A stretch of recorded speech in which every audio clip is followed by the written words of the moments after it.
Alright, tambotolerate zvemadhiresta achiita ti content komagaro vamwe vana vechidiki vachizoona vanodzidzei. Aiwa, ndikuti pakatobudzwa magaro here. Magaro live live garo jairo. Haina ndoone mavidhiyo ayo. Ndakatobanditi zvokuona pandakasangana naro vidhiyo pa TikTok ndabva ndatobaya pakanzi not interesting. So professor vaita runyaya kudya pusi vakati munoziva here kuti muromo scientifically une magems akawanda kudarika pusi. That's very true. Do you know here kuti kurumwa nemunhu kuri more dangerous than kurumwa nembwa? Badman wina sapusi no. Badman wina sapusi no. Zveutano kana takutoona kuti muromo unogona kutokonzera kana mamwe macolon cancer majine tune magems akawanda asi galitos you could just on one side and it's actually like a loaf of bread is kitted saka nangu sinirare ku Nigeria re risiskhiti sinirare ndakatsoriona kainini akazoti ndikufunza kuti skiti aiwa aivere kulife ya taitoona zvaitika paipai vese aitoratidza kuti anotospreada nyaya Jnr Spragga kuramba kubuda munyaya yakumana. Takaita interview yakabuda nezuro yanga ina indika nalango mutokonyo indika achiti Jnr Spragga asi kuchengeta mwana ari kuchengetwa na stepfather. Honestly, I wouldn't want any man taking care of my son. God forbid zvikanzonda siyana na madam Dadiga, but I think kuti mwana wangu ndinofanira kumuchengeta chero zvikanzi tine bad blood sei na madam, but I think kuti a man should take care of his son. Yeah, chokwadi. I think a man should take care of mwana wake na mai nyakumberekera vana vacho. Do you know why? No. Vane mhosva dzavo. Pane paipa panzvei inonzi dine style dawacha, imama dine style dawacha, wacha style. Satoda kunzisa ndizvo zvairehwa here kana kuti imiwo wenyu iagenda odzinidza memuchiita. Aiwa, no, taingoimba zvakangoimbwa. Panonzi wacha style na ulenge ndima. Pakanzi tine style yatawacha, panongoitwa shona. Imuka mangoti mazoti wacha style, vanhu mai vakasara vanhu vaipopota. Kuti watanga futi kunezana na Jnr Spragga kuita his works. So what do you have to say about that? Aiwa, vanhu vanonga vachipopota yamabombo klaza. Vanonga vachipopota chiko. Chichinopopotesa pakunzwa munhu achinzi style yatawacha kuti wacha style. Wakuda kutorwisanisa vanhu. Vanhu vagara vachirwa kuti no meya vantongo vakatosvika pane pombe yekanzuru vanototibatidzai kamera ndimwe. Iyo vasingaimwe. Mvura iyo vakaimwa meya vanofira. Ndokumwa mvura yakabuda mukanzuru. I think maybe mistake yakaitika. Because of course mvura iyi pamwe haina kuzochena zvekumwiwa. Mai wewe unakuiona kana. Anotaura kuti mvura generally mvura inobuda kwete yakabuda iyi. Kutara inobuda yekanzuru. Generally inogona sina kuzochena zvekumwika asi haifanira kusta. So panona kuna vamwe kuti vanoisa ruwengo zvekuti zvafana like example pa Jnr Spragga example. Yokuti ndobva ndaita ruwenga Jnr Spragga kusvika pakutadza kuona kuti daka yakaipa. Daka yakunakidza. Waise message unongova muwengi. Kuti ngokadyirwa mukadzi. Long time. Ndakubvunza padaka iyo. Daka yakaimbirwa ani song.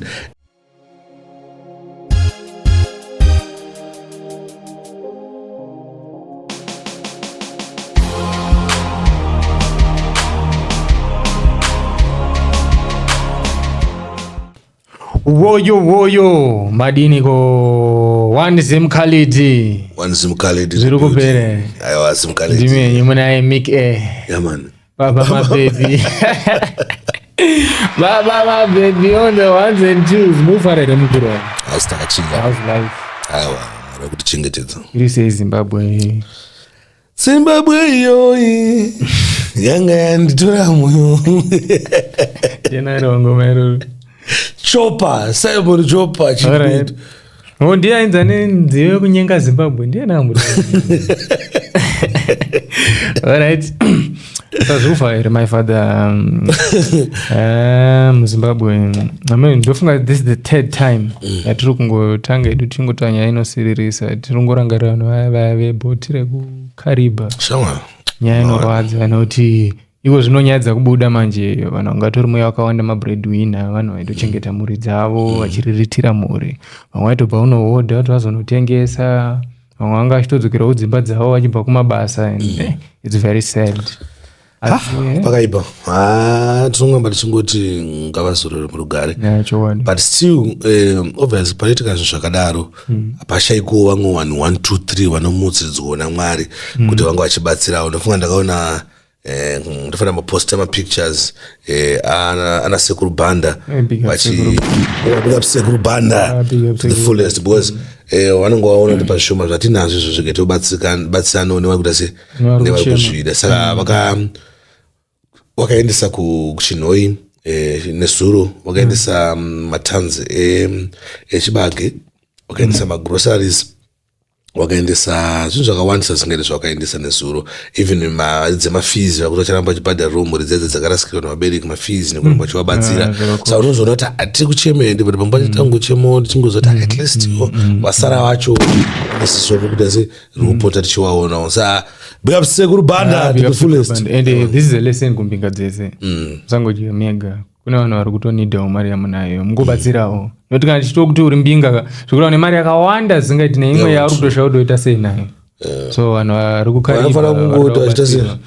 akasiningama kuti paakazvinyadzisira ndikanwa ndekangu ndingakanukiriti so ndakapiwa namadhamu ndakapiwa namadhamu kana ndichinyadzisa andikavige alright moving forward tichipinda munyaya dziri kupisa muzimbabwe manetsa mugoro mune vanhu anetsa ende pane mukomana atinetsa adi teacher aiwa anonzi adi manyaya yake zvakaita muchamuziva kuti kutaura nyaya yake adi munhu amene kuda akaona advert ere kumamasaji ekumachi adhuya waenda hawo masaji wamakumbo atawisa kuti makumbo ewa kuda masaji wamasaji wamusana tawisisa adi akuzomasaji wamagaro ndoenda nemhando yemene chinzau masaji kwemagaro kuna mhando yemene ino masaji kwemagaro mayanga asadaro aiwa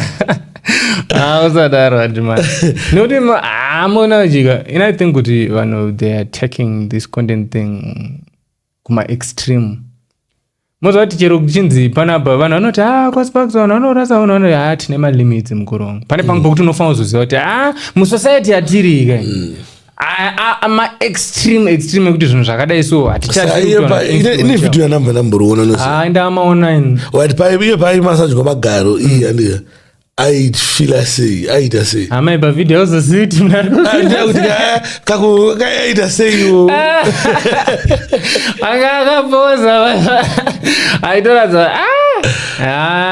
ndinakufara naye nyayo but munoona manje zvinoitika adimai anenge ari kuma-millions of followers nchi vanhu vakawanda vanomuteerera aiskiti yekubudisa magaro aiwa hakuna zvakadaro hakuna skiti rakadaro ana maskiti andikuona imwe skiti rakamboita palive pepe pese kunigeria achinzoni spread yonyashi like loaf of bread chichi iskiti rere saka zvichera serious nangu sini rare kunigeria rea risi skiti sini rare ndakanyatsouriona kainini iya akazoti ndikufungidzira kuti iskiti aiwa iye aivere kulife ya taitoona zvaitika pepe vese iya aitoratidza kuti anotospreada nyashi like loaf of bread nekuti muona tiidzokera kunyaya yekumasaji amagaro baba handina kuzonyatsoona kuti mana masaji amagaro aadmire murume kana kuti mukadzi ndisanaona mavidhio yacho I think kuti magaro emurume anoyera inango handisanaona vidhio racho but chandongozanje kuti magaro hatambwi nawo emurume inini chero angu handimabati ndega kutoona ndakabata garo rangu ini kakuzoti richimbunyiwa neumwe munhu kokana aive murume aimasaji kokana aive mukadzi ndisanaona vidhio racho but kana anga ari mukadzi maifati ngati ima hamusi kumasaji magaro but mukadzi wangu ngokubatai achingoti ina hangu zvekumamasaji handizvikwanisi my father ndosungwa munosunga masungo munozokubata munhu ndomumasaji handizvikwanisi zviya my father handizi kuti varume anokwanisa mamasaji avanozvita sei aiwa mamasaji ayakona chii mamasaji ndiri kuti ngoudza komureri kuti shamwari panapa hatina zvatiri kuita panapa tiringoswataniswa nyama my father mabatiro asina mende hangu kumasaji asi muchaende ndiziye nekuti unoona pandakatozoona kuti mamasaji asi right paakazongonzi with a happy ending mamwe acho handisi kuti ese but vanhu vakazouya vachiratidza kuti happy ending vanofumura dhiri baba nokuti baba papa unoshungurudzika vanovafumura dhiri unochia kuti woita sei dzvanyiwa aina handizvikwanisi but nyaya imwe mai inotozopisa panyaya magaro emuri maenda mastretch marks noti gara chera rine mastretch marks ndizoziyangu inani yatoziyangu kuti vanosiyana nekusimba bcause kuna umwe arume atone magaro vanongwaine mastretch marks I think so isi akura chimati mashuga lines saka andomaona pamunhurume torohani hani but right my father inini nyaya inini nyaya dzadimaya ndaona zvinhu zvakawandisa pana adimaya nokuti munoona dai kuti nyaya haina kubuda tizorodzo adimaya tizororandi tizorodzo kuti atizohora dzimwe dzacho tokumbira adimaya tokumbira mwangu watikuwa inini manje ndichifunga kuti ndakafunga kuti vhidhiyo iri kai munhu angatopfekana kandichiita chitongoita sei achiaiwa rakanyatsobuda chairo chaiwo ferere sai ndakabva ndati aya ndingaone mwe murume kainini akabudisa magaro panze unoona ndakatanga ndichinzwa vanhu vachizvitaura patiktok manje pafyp ma wozongosangana ini hanhamba ndambosecha nyaya dzemagaro avo aiyo ndichiscrolla kudai ndakuona magaro handina kufara nazvo aitobuda pachene nemagaro magaro kuti anga nemastretch marks zviko ndamuona kuvi aiwa ndifuna ari shoti chiaiwa ferere garo live bomboclat garo iwe bata garo raimasajiwa my father chifunga kuti ainefunga nebebi ranga riri mushoti kati mutauro chichichi aiwa wadi kokudzi chimondona ndakafocus here chaizvo raive garo live my father so ndiri kuti munoona kuti nyaya dzakadai so chandinodzitaurira ini nangu personal ndiri munhu wekuti ndine mwana mukomana maibata I wouldn't want my son to grow up in such a community yekuti varume vari kuita zviri feminine like nekakuita kunge zvimeno zvavari kuita zvisinganzwisiki maibata ini mwana wangu inini pakatanga kuda kutaura aiti baba ndotomuti baba kuti ndimurangaridze kuti uri baba yavo uchatozoita vana nemukadzi mai akakura ine community yekuti orit tambotolerata zvemadhesita achiita ticontent komagaro vamwe vana vechidiki vachizoona vanodzidzei aiwa ndikuti pakatoburiswa magaro here magaro live live garo chairo haina ndione mavhidhiyo ayo ndakatobanditi zvokuona pandakasangana naro vhidhiyo riro patiktok ndabva ndatobaya paipo kanzi not interested kuti ndisasangana nazvo futi noti haukwanisire kutobaya not interested sezvauya unobaya sei baba asi alright my father tichiita hedu move long tichienda mberi pane clip renyu imimi my father manetsa muchivhaibha kunziyo yaulenge nenyowani nonzi zunzambunduru ukandizunzira ndotya sheriff kuita semfanangu kuda kuya kunongwika nemulailesi alright so pavhidhiyo iroro pane paipa panziyo inonzi ndine staira ratawacha imama ndine staira ratawacha wacha staila satoda kunzisa ndizvo zvairehwa here kana kuti imiwo wenyu iajendawo dzimwe muchiita aiwa no taingoimba zvakangoimbwa panonzi wacha staila naulenge pakanzi tine staira yatawacha pakangoitwa shona imuka mangoti mazoti wacha staila vanhu mai vakasara vanhu vaipopota kuti iwo watanga futi iwo kunetsana na Jnr Spragga wakuita seidzi works. So what do you have to say about that? Aiwa vanhu vanonga vachipopota mabombo class vanenge vachipopote chiko chichinopopotesa pakunzwa munhu achinzi style yatawacho wakuda kutorwisanisa vanhu vanhu vagara vachirwa kuti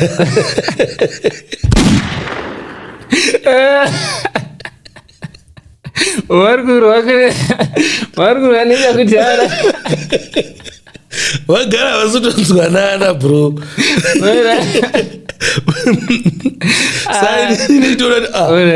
ina ndigoni kunyora vaso ndotoda kuti apa tonzoti nestyle yatawacha iwo semunhu akatora side card wozongoitawo zvaunoita asi munyaya dzemangoma manetsa my father aiwa mangoma tikupusha and congratulations tikuona kuti pane 2 masongs aulengende ari mutrending payoutube pane nze zinzamupunduru last time I checked ngari pa number 9 trending then ndakanda joka ndakandavativene majoka raidhoka naini ndichinoka ndapeza iri pa number 20 so semunhu wari kurana Sparks Music vanhu vakawanda vari kurekodha music muZimbabwe moziva big up sheriff wagwa mabuda nepapi makubuda nepapi ndapire kunetsera bhuzu ndapire kunetsera bhuzu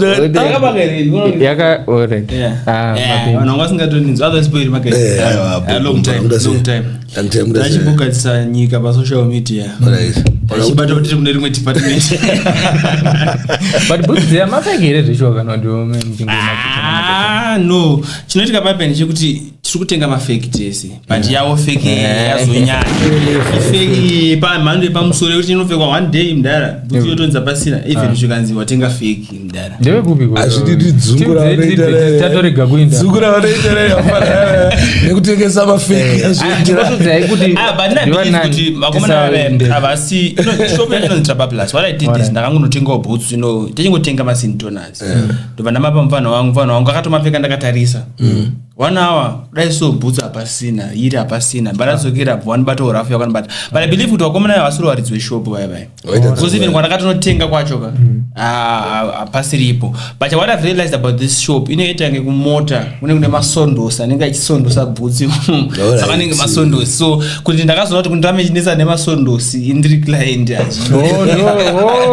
makena ndio kumana kuti uri mushop uri kutoona boots yonzi kutsvaga ipi dzunguso ndaona ngwa TikTok ari dzungu rakanyanyisa sai mandaona ngende dzungu rawafanawa manje kutengesa fake yakati zvenivero azvisi kubalansa chito dzungwa ndika wobva watengesa masini chaiwo osimbo somewhere waiziya manje wobva wati apa une dzungu masini acho ndeye fake amene zvamurungu ita kutowedza dzama to the brighter side ndazobatwa newana I think ndabatwa ne2 mashops ane pa boots mahara ndabatwa ne fresh fit big up fresh fit kick slip asi supply ka bandit yo kana ukaya kuno kutokupa discount so what fresh fit ne kick slip unoibata pa social media no anika kuna tongogara na page if I'm mistaken then fresh fit midtown mall padhuze ne Trapaplus yacho epa ndafarira mazenyo kumana na boots ndimondifaiwa alright asi unaona chandakafarira panyaya yekusheriff ndangozofara kuti wakawina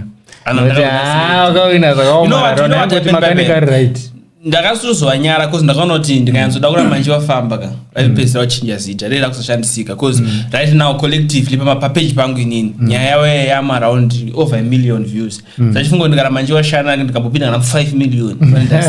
so azizoti aiwa vanovhara shoko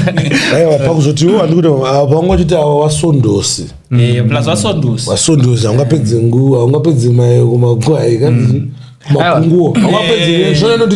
aungapedzere mayo kumakunguo aziti munoona izvi zvada kutoita vanhu mukasvika kushopu inonzi Trapaplus mutown unotengesa boots musashande nemasondosi shandai nevanhu vanotengesa because I believe kuti shop inenge iri boots ayo because I believe kuti masini anozongo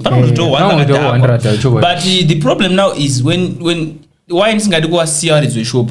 amutumire vanhu kakuzowataka customer ikucomplaina bata customer mwirana necustomer manje waida kutoita naro but ndinango chandakangomira kuti vakazongokanda rimwe video ndoisimudzira Jodi mavideo asi 5-6 ndakarekoda zvamuri kuita kutonakirwa nazvo rambai mjiita zvamuri kuita indangoona hangu nyaya ichiitika ndikati mufana wangu ari kudhilelana nedzungwa aiwa indaingoti ashba ushazati dzungu racho ndereiko pano pangotengwa bhutsu panonzi ndipe mari yangu kana kuti hapana dzungu ri kumbodiwa apa mumwe iclient mumwe murungu hapana dzungu ri kumboya uchiita mavidhio obhobhesa wako akuita isa waiziya saka unongochiona kuti mageto youth vakomana aya vakazvibika namafuta avo chidzokera kunyaya tachitaura my father ulengerane ndiyo tudhu rokutrenda muyoutube ende dzakabikwa pano patiri panapa umo museri mukatongopinda mupaseji ndomaitobikwa ndatomuka makuseni ndichipinda kandikanzwa mangoma sinzambunduruna majoka aya kaya amahita aya ndatozoona kuti ndine nzeve inonzwa mangoma yari kunaka ona zvoitika vanhu vanoita skili yaye kuti panoitika zvinhu andika vanoita saka na character yaSparks kuti Sparks akadhakwa kana kuti chiweze kana kuti Sparks akatanga achita rafu pamusoro pemunhu wandofarira obva waisa blind eye kune zvimaworks chaiwo atiri kuita waiziya ndo problem but maworks chete chitomarowa because hazvisi nyore kuti motorowa ndandimi mandika panguva diki mangoma atomtrending yangu manamba 11 yangu manamba 20 waizemedza pana mamwe asati abuda ka ende mamwe ari kuuya you understand kungoti album raKhalid andika machannel edu atrend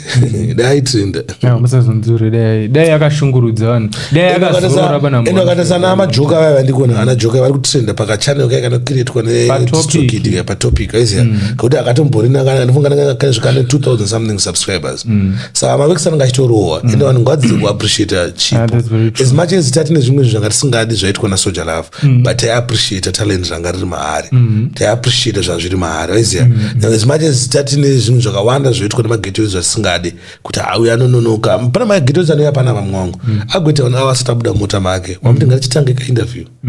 as much as tisingadi zvese izvozvo but tinozoona kuti uya anogona uya ane chipo uyu uya akapenga uyu manje muZimbabwe manje vanhu vada kurwisa Khalid but unoona what I like about the studio quality yacho iri kumberi noti unonzwa Sheriff ukatoimba ngoma muroitoita iti inini just that voice handina but ndaida kutoimba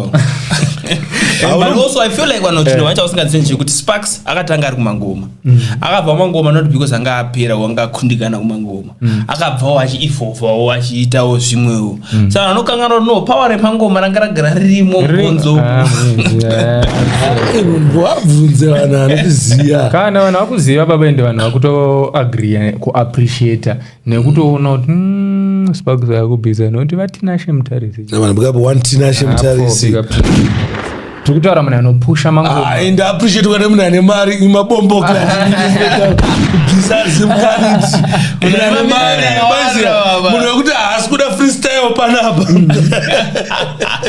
haana kana dola haasi kuda kana chinhu but ari kuona ndonanga ichada yamiki kuti kuona chinhu kuna vamwe vanhu kuti vanoisa ruvengo zvekuti zvafana like example apa Jnr Spragga example yokuti ndobva ndaita ruvengo rwekuenga Jnr Spragga kusvika pakutadza kuona kuti daka yakaipa daka ikunakidza waizemedza cho unongova muvengi kuti anga wakadyirwa mukadzi long time ndakubvunza padaka daka yakaimbirwa ani song daka yakaimbirwa DJ Sparks mwana besides nini kuti ndiye nditati yakaimbirwa DJ Sparks song yachibuda ka clip ndakategwa zvisingaiti nyange wakaenda kwakakapostwa wakaenda kupi kwakakapostwa kushaiko kunzi Sparks yaunzwe and nekuda kwokuti Sparks anzi yaunzwa nekuda kwokuti Sparks song yatsiurwa Sparks azombowa nomunhu anomisa so maZimbabweans akaifarira saka zvinongoreva kuti daka yaya futi isong yangu ipate yealbum rangu daka ipatira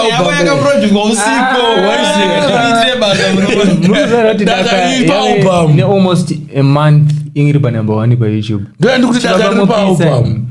riri pa album ndo mabonus tracks awaitaura hapo Wamazika zeta karipa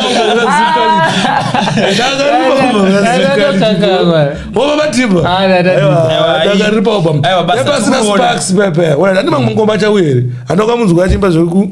ndadati zvekupenga zvekuiwaize. Zvekupenga achiti kuchena kukezuwa baskati. Koronga songe mwana ize. But daka just because iripa album razimkalidi. But azonyanyotadzere pakujena baya. Pakatadza zvoda kuti unonzi kutadza mangoma kwekwe. Aina takainzwa song yayasha aza chingoinzwa vhesi racho ka ndatonzwa kuti anu I think ane problem yekuti vanhu vakamukomberedza havachakwanisa kumutsiura manje wangoti aiwa mudhara makaipa bati kuchena kunge zuva masikati senge pakuzochena kunge zuva akumanena mbari Jnr Spragga bari machenero anga akaita pavidhiyo akakomba nzetawo chinere akatofunga paipai kuti pawesitwa vhidhiyo dai vhidhiyo dai recyclika wesa imwe song pavidhiyo ka zvachitori nani vakati uona chiitika chini chekuti chii song yaya tikutoda titomuke aiziya it's because of Zim Celebs song lezim celeb big up Louis yaga power song yeah man big up Louis powered by Louis man ndo kuzotomuka kwayo but munhu ngaimbe right no make sense aiziya ngaimbe right not kutogona uno zvakaita padaka pepe achadzanga inadzo pepe padaka karova chazvona yeah unoona inene hangu handisi kuti azonyanya tadza stake but ane kakuuraya momentum yake kakaita noti noza padaka pepe tatazoti bana wazokuvadza manje plus babakatera wafopinda mukati achidzoka pa wanoti ndandi zimukatero baba ngende but ulengende you know what inini for the longest time ndasikafare ulengende I remember just 2 weeks ago azonifana wangu uyu munhu ari kutogona ndanone mamwe masonga ulengende atori parepeat yekuti ndozoti moti yangu chingumuka ulengende takutakatoenda ndati ngende anengachirova mangoma every day ngende unoona kugona kwangende the first time he came kustudio bana akarova 5 mangoma anamboita 2 weeks ana wiki adzoka rova mamwe 4 mangoma anauta makwikwi nangende but afana mbobudisa maloti manje atofana mbobudisa maloti aitotara keikuti mbobudisa maloti ufana mbobudisa maloti ngoma rake kunonoka kusinde isong yani ndakanza chimbona ona song yaya ngende namaloti ka but amaroera yakayeso yana chirowa bana bana podcast maloti anogona boys maloti anogona like kugona zvese ane talent mukadzi no yeah no power couple yemuZimbabwe no power couple cheche yemuZimbabwe iwe noti song yaya ndiri kuti song yairo apa I think podcast version nda maloti munhu anonzwisisa zvari kufana kuita panguva yaari kufana kuzviita akarowa aiwa isong yakarowa ndakanyatsonzwa isong inoramba ichingorira musoro zvokuti maloti pepe akatoona kuti baba wari ngoma rakaipa but baba wakutomhanyisana nedzimwe ndau rikatimbosimbisa era ndiri kubelieve samaloti anonyatsonzwisisa zvofana nge zvichiitwa panguva ubva azviita panguva yazvofana kuita alright tichitaura Jnr Spragga kuramba kubuda munyaya yakomana anzifuti takaita interview yakabuda nezuro yanga ina indika nalango mutokonyo indika achiti Jnr Spragga asi kuchengeta mwana ari kuchengetwa na-stepfather. You know, honestly, I wouldn't want any man taking care of my son. God forbid zvikanzonda siyana madam dadiga, but I think kuti mwana wangu ndinofanira kumuchengeta chero zvikanzi tine bad blood sei na madam, but I think kuti a man should take care of his son. Yeah, chokwadi. I think a man should take care of vana vake na mai nyakumberekera vana vacho. Do you know why? No. Vanenge vane mhosva dzavo, but what picture are you giving kumwana wako when you are not taking care of mai vake? Because you know mwana ari more attached kuna mai stereo. Saka mwana ndona rudo rwababa also pakuchengeta mai. So I think kuti kana asiri kuita izvozvo amastatement amokutara pane munhu ane mari boys ndiye anozodaro hake but nyaya inongonzi mwana yayakona mari yaya inoti ungoshanda zvese kutochengeta mwana wese ari paground mwana wako wazosara wakazoitawo maybe nemurume wako wacho yauyi naye because pakatengwa huvhu apa panonzi huvhu ngaumbodyiwe nemwana wangu chete waiziya saka inenge chingobakavha kwese ikoko mwangu waiziya but it's said kuti patime yakurira na Jnr Spragga ndo time yakutadza kutochengeta mwana wake chisingaperi chinoshura munhu wese achapera baba hatitoziva kuti zvinoita sei but ndofunga kuti nguva ino yacho ndonguva yanga tisapozombokulawo umbochengeta mwana wake because mwana ndewake no two ways as much as futi ndichizotiwo indika anofana kutaura zvakanaka naye because obviously munhu angati wapedza kurafurwa wabuditsa futi mari pano pachipaisika as much as waiziya saka pana dzimwe nyaya dziri personal waiziya like the way azvinhu zviitwa nayo but tichingotarisira kuti Jnr Spragga sababa wemwana ngawachengete mwana then our mai wacho samai wemwana waJnr Spragga anofana kungorespektawo murume wavo semunhu akamuitisawo mwana wane mwana wavo sokati mwana anoinherita love yacho iyoyo nezvese zvinochingoitika but mwana ngaachengetwe chandonoona pana Jnr Spragga nesu tiri mageto edzika izvi Jnr Spragga ane pfungwa yekuti ari kuranga indika I think ndo pfungwa dzatori nadzo dzokuti mageto edzi tinotomboti handauriranga zimunhu ringanitukira mayangadeiwa bada but I think kuti kana ndombora achitongomira kumuranga izvozvi achengete mwana wake kuzoitira kuti mwana paanokura vanone good relationship nababa wake achiziva kuti baba vangu havana kundiabandona nokuti mwana akutostepfadhika akutochengeta nasstepfather and stepfather wakutonzi baba Sauro so ndero kurega kuchengeta mwana wako svika inini ndoti baba vangu rega kuchengeta svika stepfather vangu wakunzi baba Meek stepfather ndi father futi base ayo hatisi kuzviramba but ngoto baba ngava hadire baba vanofana kuhadira kana I think kana ari kudaruka bozo ona sheriff stepfather unosiyana waiziya pane wekuti maybe watora shirikadzi yako yakutoziva kuti anomai amunoyo ndi single mother wakafirwa ndika ana vana vake hapatori nababa and tese tinotoziva kuti anababa munini anababa mukuru havana dhiri mudhiri waiziya iwo unopedzisa watozongona kuti siyasi chance manje wakufanira kutochengetedza chi mwana baba kana baba wake vachitopisa vachitoti kuchena kunge zuva kunge maskati vachitochengetedza mwana chamwari it gives a very bad picture kuna Jnr Spragga and I think kuti kana ari wise enough and vanhu vari around iye ndo vanopirima vanhu vari around because vanhu vakakomberedza munhu hamufana kusiya munhu achirasi I think patron achatogonewo kumudzoka apisa kana mazuva achiri kubhigwa akabhigwa here paiyo padaka patron achabhigwa patron aibhigwa Spragga bigger patron anyare bigger patron but unoza chakanaka choda ngoomberero bigger blango mutokonywa lango mutokonywa anotora that ane love naSauro andora that andoda mwana waya zvokutoinda mberi chaiwo chako lango mutokonywa asita yatsosimuka kakati muna aita mazimari kuti anamba chimuda anopanduka bro ona Bible wrote if you cannot be faithful in little how can you be faithful in many atori faithful in little lango ndo mutare nezvinotaura Bible but ndo zvakanaka chaizvo but unoziva vanhu kuti paanongoita mbiri paanongoita mari atochinja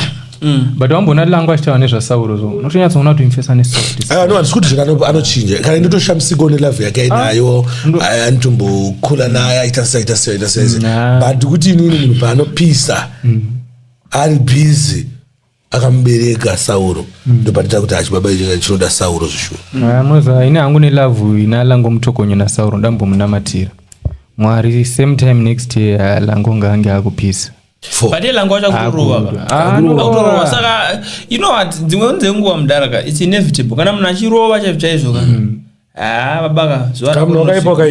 usine nguva ngatimboona kuti kapo inosvika papi guys ndofunga makanzwa mangoma avo ende munoona mangoma avo aibhura timboona kuti zvinopera sei pombi yemundege vakurova futi semu yekwamaloti naulengeda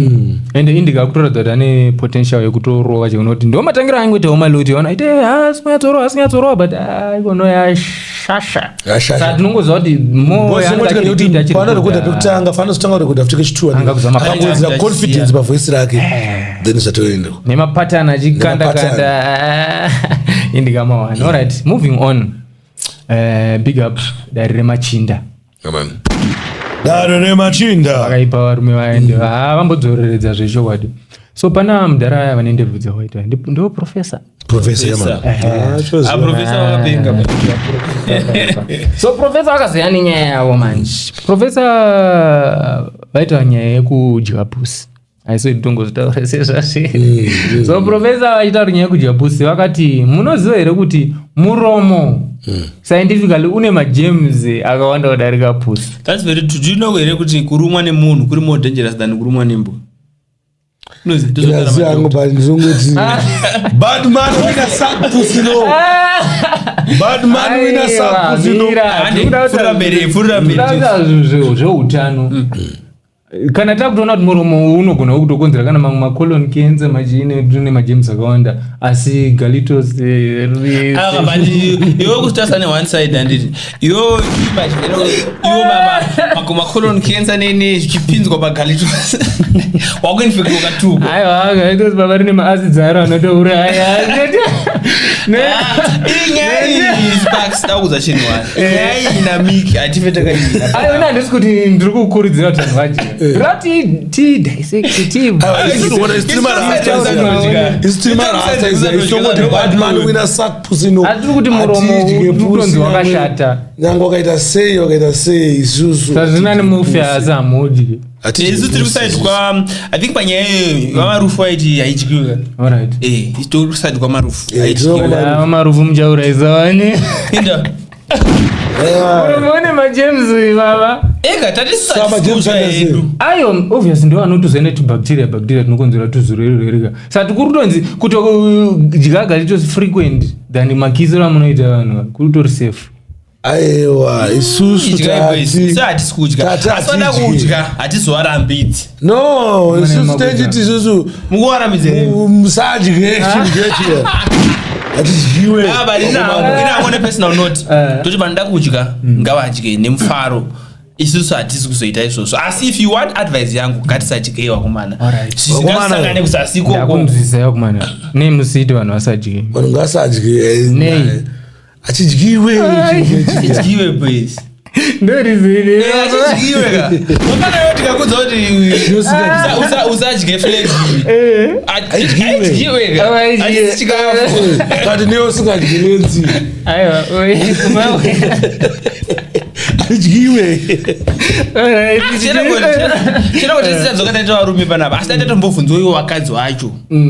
zvinonaka hawo zvonaka but ivo vanoti vanonakigwere vakadzi vachiche obviously kani varume vaziye varume vanongoda kufadza kawanawo kufadza madzimai kokudyiwa imi varume munodai bombo klati papfowapo aiwa unze nyaya yedu isusu isusu hatidyi hatina kuti hatisi vanhu ngavasa ndatokuisa ipa asi moda kudyiwa isu tati hatidyi chete isati hatidyi chete sandoda kunzisawo kumana nekuti inini ndinobeliva kuti pasex paipa mukadzi wanofana kunakirwawo zvokutoti mukadzi abudise zvese asi kwete kuzodya kana mukadzi achiti inini baba ndinotundiswa nekudyiwa tundiswa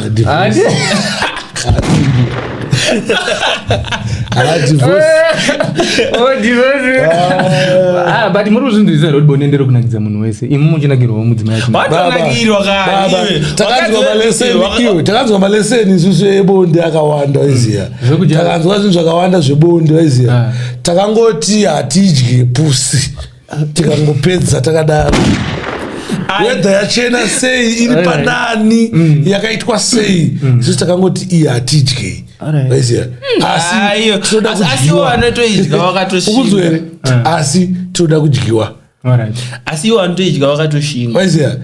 sa information yami kuti vanhu vachaishandisawo kuita sei but isusu hatidyi asi tinoda kudyiwa tapedza tichifamba hedu tichiinda asi iyo vanoidya vakaoma tinotyise idya iwakumavanhu vanodya akuenda dikambondiri kuti handiri vakatobhubhuna hanzi tobhubhuna angobiedo wacha right maiva tichitaura edu nyaya izvo zvine zvine zvinouraya hutano. Mvura yakazobuda pahaifiridza apo baba. Kuti pahaifiridza. Bira yanga yakaita. Mvura yakabuda panapa. Chero panapa. Kuti pahaifiridza. Mvura yakabuda panapa. Baba ye black baba. Bira yakaita iyo. Apa unochiwa meya wachiti ndiruda chikopo chekunozima moto. Meya aka. No meya wantongo wakatosvika pane pombe yekanzuru wandotibatidza kamera ndimwe. Iyo vasingaimwe. Mvura iyo vakaimwa meya vanofira mvura yakabuda mukanzuru. I think maybe mistake yakaitika because of course mvura iyi pamwe haina kuzochena zvekumwiwa. Mai wewe unakuiona kana anotara kuti mvura generally mvura inobuda kwete yakabuda tara inobuda yekanzuru generally inogona sina kuzochena zvekumwika asi haifana kuzoita black so panona paine yanga yakaita black tiri kuti hakusi kufira icheteka nekuno kumelbourne kwabuda tema chaizvo ndatombofunga kuti asi mabuda oil even kuborodho mapipe mamwe chete ndakasangana nazvo ekanzuruka inangwa amerikana zvakaiti kokwenyu mana but pana pabuda mvura yakasviba even chaizvo kuye kwabuda mvura ine futi ndeupi ndazogaya kuti manje but pano pakabuda mvura ine ndase yakasviba nekuhaifiridzi takaiona ona saka maybe I think mistake yakaitika but mistake yakadaro inotikwadza inotikosta inoraisa vanhu hatitarisire mistake yakadaro kune vanhu vari kushanda vari kubhadharwa every month ende munoona inini I think city council yakangwarira kumhanyisana nevanhu vachiklembana nevanhu kana mbotorana nokurembana yomboenda iko kumasuweji ko vanhu yanenge vachitorera vanhu vemabhero vaya vari shaya mabasa vari kuedza kuchengeta mhuri dzavo ndo vari kufanira vachinoklina mapaipi kana achiflashiwa kuti mvura ibude yakachena ichimwika nda kuudziwa kuti meya hatisi kukutengerai chikopokopo tigadzirisai mvura ibude yakachena nokuti chikopokopo chachichekuchei ndakazonge vaititi chavo chekuendesa vaida chekuti chinonge chidera mvura ka iwo wozoitawo chavo chekuti vange vachimonita vari pasaitakuvaregerera meya dzimwe nguva anombokanda majokes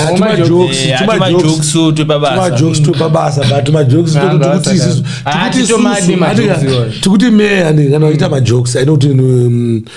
is a fun guy anonge achingokanda majokes but tikuti kana kapfungwa aka kana kachizoda kuzouya kachida kuti reality akauya takumwa mvura yepateakauya kumwa mvura marodhi agadzirwamari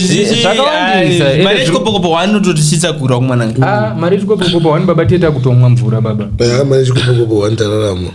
nyaya dzatati nadzo dzapera mune imwe unyaya mahwa iri kunakidza ndasvika yatoitwa asi ndiringoti no hatisi kuzvisapota zvekuti vanhu vamasaji kwemagaro magaro hatisi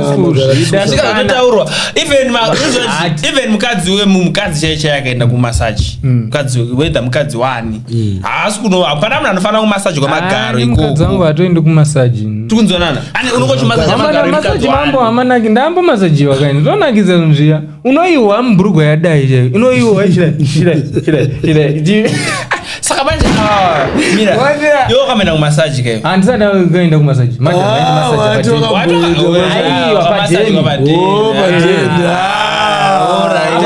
pajega unoona manje yandaitorwa manje masaji iyoyo ndemumusoro paneka mukasini so ndakangoiwayo ndikati kumapala handisi kuenda ndiri kudzai kumapala kuri kurohwa vanhu kumapala ziwindi ndakaona mando emene achikomendazviwindi zvacho base aiwa inozati unoona tomboti wamasaji kwamagaro tomboti vamasaji kwamagaro because ukati why wakutangitiro aiwa iyo vacho vakamasaji kwamagaro zviwindi zvokuzoposta iye wacho takaona wani iye wacho zviwindi zvokuzoposta no chinoitika nchekudayo guys pana zvinhu zvese zvinoitika vanhu vasingaone pane zvimwe zvinozoitika vanhu vachiona ndo zvinongoita life I think maybe vakuita get too comfortable because kwana vakusvika level kuvarairwa indairwa yedu masaji handika asi ndakato ko iye angabatwa kwese sakurati yake haishandire ukaona pakanaka mira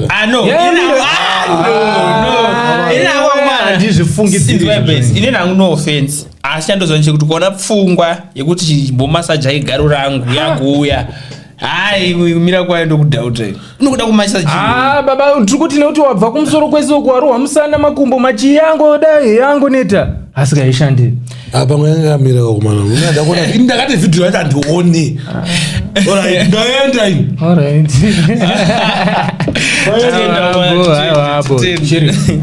wangawarohwa you should wewe Meek wewe uri mero ndakauya wewe ukajenga musi wewe kube uko